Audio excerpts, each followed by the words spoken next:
Hi, this is James Hahn with Real Life Rosary, and this is a daily meditation for real life. I wasn't raised on the Baltimore Catechism. That wasn't part of my catechesis growing up, but after years of teaching catechesis, I know most of those questions in there. And the major question, the question that our sons will be asked here in a couple weeks by the bishop is, why did God make you? I think that's a question that goes to the very heart of our being. Why did God make me? Why am I here? And the Catechism tells us that we're here, or God made us, to know Him, to love Him, and to serve Him, so that we can be happy in this world and happy in the world to come. To know Him, to love Him, and to serve Him. That is why we're here. It's a great gift of God that we're even here. And while we're here, we're to get to know Him better, to love Him more, and to serve Him. Those are the things that we find the answer in the Baltimore Catechism. And it has to be in that order, I believe.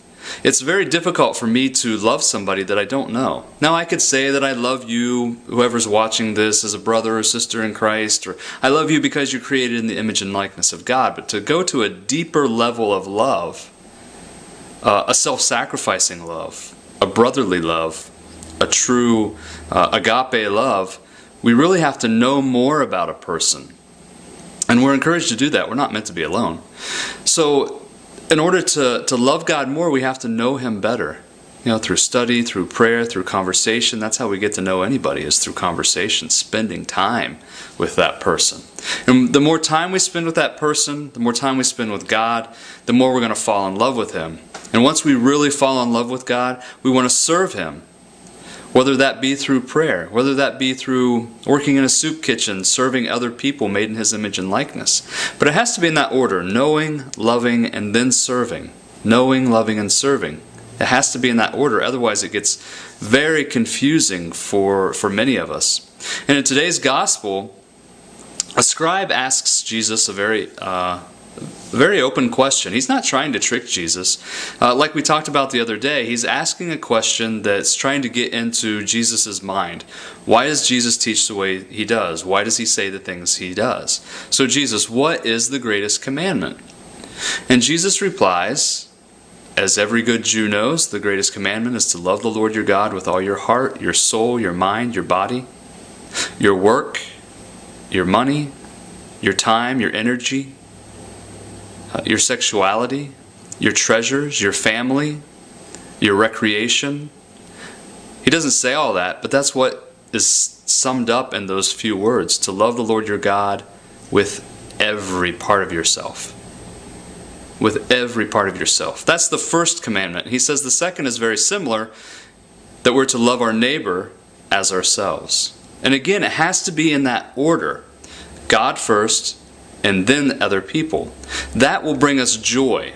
And that's an acronym for us to remember, JOY, Jesus, others, you. Jesus is first, other people second, yourself third. And that order is going to bring us joy. It's going to bring us happiness. So something that I've always struggled with is, what does it mean? What does He mean by loving your neighbor as yourself? What do you mean, love your neighbor? I mean, I know the golden rule, do unto others as you want them to do to you. How do I love my neighbor as myself? And it made me think back to earlier this year. A good friend of mine and I got together and said, hey, you know what? We are in our very, very, very, very early 40s. We're not getting any younger. We need to take better care of ourselves. We can't live like we're, a crazy 20 or 30-year-old. We got to, start exercising, eating right. So let's make a pact together. Let's do this. Okay, we're gonna Monday, Wednesday, Friday. We're gonna do cardio. Tuesday and Thursday, we're gonna lift weights, and we're gonna really get in good shape. We're gonna start taking care of ourselves. Maybe increase our prayer life and all this stuff. So that was our pact. And in the first couple weeks, he and I did great.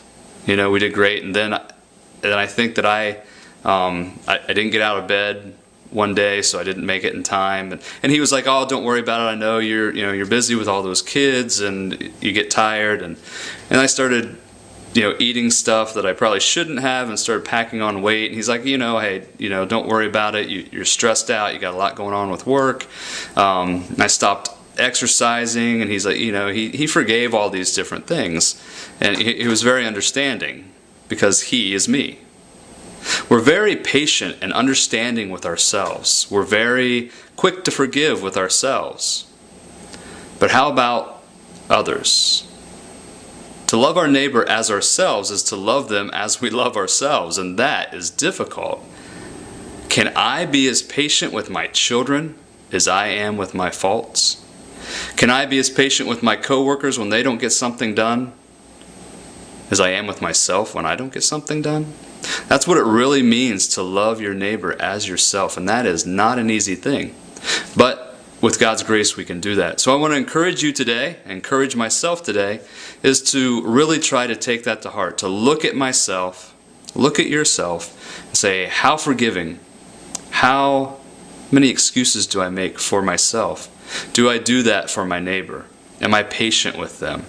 That's what God is calling us to when He says, love your neighbor as yourself. Have a wonderful day. May God bless you. This is James Hahn with Real Life Rosary and a daily meditation for real life.